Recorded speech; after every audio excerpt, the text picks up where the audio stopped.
OK, čaute Joši, vítam vás pri ďalšom videjku. Dnes máme niečo úplne netradičné, pretože ideme si vyskúšať niečo, čo som ešte nikdy v živote nerobil a presne na to je tu vlastne so mnou Boris. Čauko, povieš mi teda, čomu sa ty venuješ? Tak moje meno je Boris a som zdravotník, ktorý chodí učiť rôzne na takéto podujatia, takisto aj do škôl, aj do rôznych firiem. A takisto aj chodím zabezpečovať rôzne podujatia, koncerty a podobne. A dneska si niečo povieme o tom, že keď uvidíš nejakého neznámeho človeka ležať na zemi, čo by si mal robiť a aká je tá prvá pomoc, keď vidíš takto ležať niekoho. Dobre, tak poďme asi začať. Dobre, tak dajme si situáciu, ideš po airsofte domov a zrazu vidíš, že niekto leží na zemi, hej? Prvú vec, ktorú treba spraviť, tak treba sa ho jemne opýtať, hej? Lebo čo sa deje v rámci sveta, že ľudia vidia niekoho ležať na zemi a prvú vec, čo spravia, tak vyťahnú telefón, zaberú, že haló, záchranka, leží tu pán, pošlite semka niekoho. Položia telefón a odídu preč a pacient pritom iba spí, alebo popil veľa alkoholu, alebo užil nejaké omamné látky a iba už nevládal stáť, hej. Takže prvá vec, čo je hlavná, tak treba osloviť pacienta. Haló, pane, počujete ma? Hej, samozrejme dodržujeme nejakú svoju tú bezpečnosť, hej, takže pozeráme, či pacient náhodou nezačína ošahávať sa rukami, hej, alebo náhodou, či tam nemá nejakých svojich parťákov, ktorí by sa rozbehli proti nám, hej. Takisto aj keď máme náhodou nejakého iného pacienta, ktorý má napríklad nejaký cudzí predmet v telese, hej, alebo je postrelený alebo niečo, tak takisto tiež musíme zabezpečiť svoju najprv bezpečnosť. Či náhodou ešte neprebieha niekde streľba, hej, či náhodou nenachádza sa v okolí nejaký podozrivý, ktorý by to mohol byť, hej, ktorý mu ublížil. Alebo ak je požiar, tak samozrejme nebudeme to požiary robiť, hej. Takže ako sa hovorí, mŕtvý záchranca, žiaden záchranca, hej, takže tá naša bezpečnosť je stále prvorada. Dobre, takže sme sa skúsili s ním prihovoriť, neodpovedá nám. Čo odporúčam stále na každom kurze, ísť do drepu klasického, pretože ideme s pacientom mierne zatriasť, hej, lebo keď je náhodou v hlbokom spánku a nepočuje na oslovenie, takisto ani ja, alebo ty, keď si v úplne hlbokom spánku, hej, po ťažkom airsofte láhneš, tak máš problém sa zobudiť, tak treba si mierne zatriasť, hej, neideme triasť, že ideme si vytriasť celú dušu, hej, že úplne, hej, mierne si zatrasieme, haló, pane, počujete ma? Ak nám neodpovedá, za to sme v tom aj drepe, kvôli tomu, že ak by náhodou by sa chcel ošahať, hej, že uhnúť, alebo tak sa neviem proste uhnúť, tak viem hneď rýchlo reagovať a odísť od toho pacienta, hej. Lebo keby som bol napríklad takto a on by sa napríklad ošahal rukou, tak prvú vec, ktorú spraví väčšina laikov, je tá, že sa takto prehnú dozadu. A už máš problém sa postaviť, hej, lebo už máš problém. Takže v tomto za to je tá bezpečnosť priorita, že čupnú si k tomu pacientovi, hej. Ďalšia vec, keď sme už ho zatriasli s ním a nereaguje nám, skúsime bolestivý podnet. Bolestivý podnet spravíme tuto na trapez, mu stlačíme, dobre? Alebo vlastne článkami prstov na hrudnú kosť. Keď si takto dáš na hrudnú kosť, hej, do stredu, a teraz si zatlač a prejdi si tak dole. Cítiš? Na pacientovi budeš vidieť buď nejak mimiku, hej, ústami, očami, hej, alebo keď nebudeš vidieť nič, tak je veľká pravdepodobnosť, že pacient nedýcha, hej. Dobre, ďalšiu vec, čo spravíme, tak zoberieme si, poprípade, ak sme niekde v noci, hej, každý máme pri sebe mobil, zapneme si baterku, mierne potvoríme ústa, skontrolujeme, či tam náhodou nemá nejaké zvrátky, krv, poprípade nejaké cudzie teleso alebo niečo, čo by mu mohlo spraviť upchatie dýchacích ciest, hej. Ak tam máme niečo, mierne si pacienta nakloníme na bok, hej, a mierne mu to nejak vybereme vonka, alebo mu to aj vypadne po prípade, hej. Dobre, ďalšia vec, ktorú sa spraví pri pacientovi, tak sa spraví zákon hlavy, ktorým sa uvoľní dýchacie cesty, hej. Jazyk zapadnutý sa nikdy nevyberá, hej. Žiadne také, že zoberiem nožík, pichnem mu do jazyka, budem mu držať, hej, no jazyk, žiadne také. Na spriechodnenie dýchacích ciest v rámci laickej prvej pomoci stačí, keď priložíš si dlan na čelo, hej, dva prsty pod bradu a spravíš tento klasický takýto zákon hlavy. Keď máš takto zákon hlavy spravený, priložíš si ucho k ústam, hej, a sleduješ takisto aj hrudník, či sa dvíha. Keby náhodou pacient dýchal, tak budeš taký teplý vzduch, hej, nech ti fúka do ucha a takisto budeš aj vidieť hrudník, ak sa dvíha, hej. Dobre, zistili sme, že pacient nedýchá, hej. Dobre, začíname kardiopulmonálnu resuscitáciu. Tá vyzerá takým štýlom, že položím si vedľa mobil, vytočím číslo na záchranku. Aké je číslo na záchranku, vieme? 112 alebo 155. 155. Ak máme pacienta, ktorý má zdravotný problém, hej, že nie je to auto nehoda, kde horí auto, potrebujeme nejak dopravu riadiť alebo niečo, že máme iba pacienta, ktorý má zdravotnícky problém, tak najlepšie je vytočiť 155, pretože zodvihne ti to záchranár, nezodvihne ti to hasič, policajt alebo niekto. Jasné. Samozrejme aj oni ovládajú, ale je to rýchlejšie pre teba pochopiť a podať tú prvú pomoc, hej? Jasné. Dobre, takže vytočili sme, hovoríme im, kde sa nachádzame, hej? Dáme si ho na hlasity, aby sme samozrejme nemali ho ešte na uchu. Dobre, a popri tom začíname stlačať hrudník. Hrudnú kosť si vyhmatáme takým štýlom, že priložíme si malíček na koniec hrudnej kosti, dobre, z jednej ruky, a s druhou rukou malíček si priložíme vlastne do jamky, ktorú máme, hej? Na začiatku hrudnej kosti. A vlastne prstami si vyhmatám stred, hej. Pri chlapov, ktorí sú chudí, alebo pri človeku, ktorý je chudý, tak je ľahké si vyhmatať stred, alebo v rámci ako stred bradaviek, hej. Ale keď človek je obézny napríklad, alebo je to ženské pohlavie, ktoré má väčšie poprsie, tak tam je to komplikované, hej. Tak za to sa odporúča takýmto štýlom. Hej, vyhmatáme si stred, priložíme spodok dlane, hej, jednej ruky, druhej ruky, nakloníme sa na pacienta, hej, aby sme sa neunavili hneď extrémne, dobre? A vlastne rozkročíme sa na úroveň ramien a vlastne začíname. Dobre, a popri tom rozprávame s operátorom.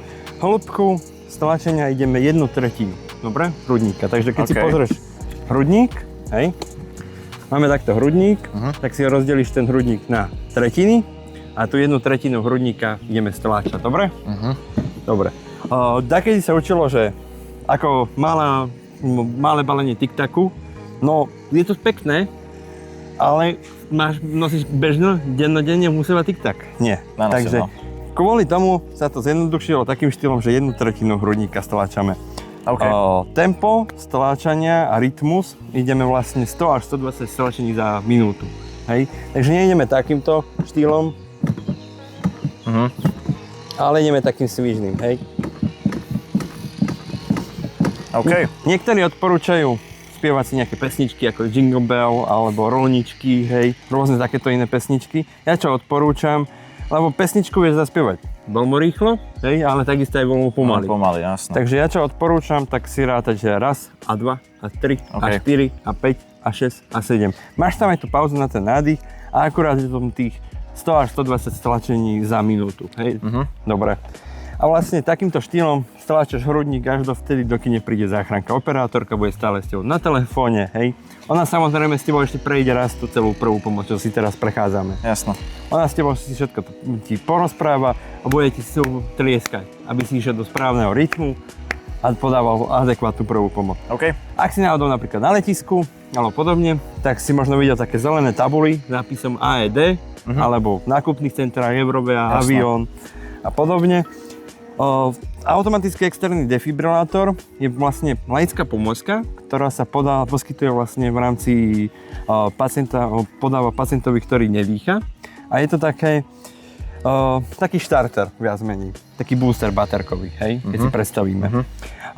Keďže srdce je naša pumpa, ktorá nám rozháňa krv do celého organizmu, hej, pomocou malého krvného obehu, ktorá prúdi krv do mozgu, alebo veľkého krvného obehu, ktorá prúdi do celého tela. A my vlastne tým, keď nám srdce prestane fungovať, hej, tak my s týmto pumpovaním nahrádzame tú pumpu. Ale my tú pumpu chceme nejak spojazniť a naštartovať, hej. Ja čo stále učím tak, aby si to ľahšie zapamätali ľudia, tak je s takým štýlom, že to AEDčko funguje ako taký booster, keď cez zimu nevieš naštartovať auto, tak použiješ buď káble, hej, alebo booster malé, čo máš ako powerbanka a takým štýlom. To je taká malá krabička, ktorú si rozbalíš, môžeš poprípade dať nejakú fotku, môžem ti poslať, jak vyzerá také AEDčko, aj tabuly. Dobre. Vyzerá to takým štýlom, že máš také dve elektrody, otvoríš to pozor, to máš také dve elektrody. Na každej elektrode máš nakreslené, kde máš to nalepiť, hej. Takže je to blbúzdorné a dokáže to každý nalepiť, hej. Takže pozriem si obrázok, nalepím jednu elektródu, ktorá sa lepí hore, druhá sa lepí takto, aby sme vlastne spravili kríž, hej? Ako keby sme riešili plusko a mínusko na baterke. Dobre? Stlačíme gombík, alebo sa to automaticky zapne, záleží od akého defika, či AEDčka. Ono spraví analýzu rytmu, zistí, že či srdce je defibrilovateľné, to znamená, že srdce takto kmita rýchlo. A my ho potrebujeme ako reštartovať. Keď napríklad ti zamrzne mobil, hej, a už ti nejde nič, tak ho reštartuješ. Tak vlastne my ho potrebujeme reštartovať, takže vlastne s tým výbojom ho vlastne vypneme a naštartujeme naspäť a srdce nám funguje takýmto štýlom. Alebo je tzv. Nedefibrilovateľný rytmus, ktorý vlastne srdce je takto, hej. A našou úlohou je to, že stláčame z hrudník a s týmto sa snažíme pomaličky dostať naspäť do takého kmitacieho stava dané srdiečko a s AEDčkom vlastne ho naštartovať, hej. Kvalitné kompresie a kvalitné podávanie AEDčka dokáže pacienta zachrániť. Samozrejme sú tam nejaké ešte problémy, ako napríklad nejaké ochorenie, hej, srdcovo-cievne a podobne, hej, nejaké kardiovaskulárne zlyhávanie a ďalšie veci, takže. Ale v rámci laickej prvej pomoci takto. Dobre, chceš si to skúsiť? Hej. Tak poďme na to. Takže ako prvé teda by som mal zatriasť s ním. Áno. Čo je? A čo sme si prvé hovorili hneď na začiatku? Tak, správne. OK, takže zatrasem, nereaguje. Dobre. A potom pozriem, či má v ústach niečo.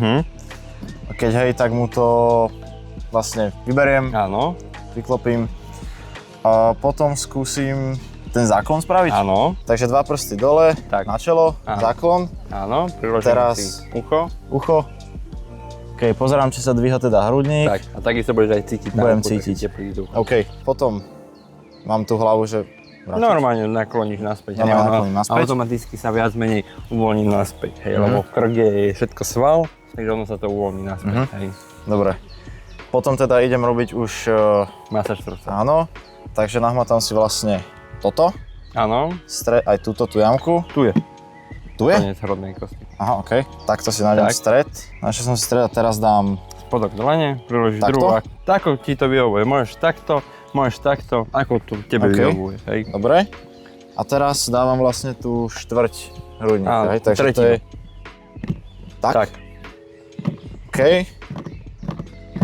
Asi v takom rytme? Tak. A to koľko stlačení idem? No, ideš dovtedy, dokým nepríde záchranka, hej? V rámci laickej... takže stále idem, dokým nepríde záchranka. V rámci laickej prvej pomoci sa už odstránilo viac menej dýchanie, hej? Samozrejme, ak je to nejaký rodinný, blízky, 30 krát stlačíš, 2 vdychy, hej? 2 vdychy vyzerá takým štýlom, že si vlastne spravíš zase záklon hlavy, okay. Stlačíš nosné dierky, obopneš ústa, hej? Spravíš nádych a vlastne dýchneš do pacienta raz. Ešte raz. 2-krát a začínaš ďalej stlačať hrudník. Dobre? Dobre. Ďalšiu vec, ktorú som si všimol, že ti behali ruky kúsok. OK. Dôležité je ich zafixovať na tom strede hrudníka a nepohnúť. Takže asi by som si mal, že prepnúť ruky, tak. Hej? Nejak, niektorým kolegom vyhovuje, keď majú takto ruky, hej. Niektorým vyhovuje viac takto. Každý si musí nájsť nejaký ten spôsob. Za to chodíme takto učiť na týchto kurzy, aby si to každý vyskúšali a našli nejaký ten svoj spôsob, ktorý im najviac vyhovuje, hej. A ďalšiu vec, ktorú treba robiť vlastne pri KPR-ke, ktorú som si všimol, že keď ideš do hĺbky, hej, tak treba aj vypustiť hrudník. Hej, že netreba ísť, som vlastne nešiel som úplne hore, hej? Ty si išiel vlastne, že stlačil si hrudník, ale vlastne si išiel si takto a začal si zas, hej. A srdce potrebuje mať komplet, celý ten program, hej, že vlastne ho stlačíš a vypustíš, stlačíš, vypustíš, dobre? Takže tak. Ale inak všetko super. OK, tak ďakujem teda, že si mi to dneska Zamalinko vysvetlil a teda, ak teda vy neviete, tak budúci víkend, alebo teda, aký to je dátum? 9? 2021, ešte toto keď dám na obrazovku, tak sa koná narodeninová akcia na Jabloňovom a presne toto si tu budete môcť vyskúšať, takisto aj vlastne zastavenie strelnej rany, krvácanie, všetko si tu budete môcť vyskúšať tiež teda tu s Borisom. A kopec ďalších iných aktivít a stánkov a všetkého hier tu bude veľa. Takže dúfam, že sa s vami uvidím a teda vidíme sa na budúce. Čauko. Čaute.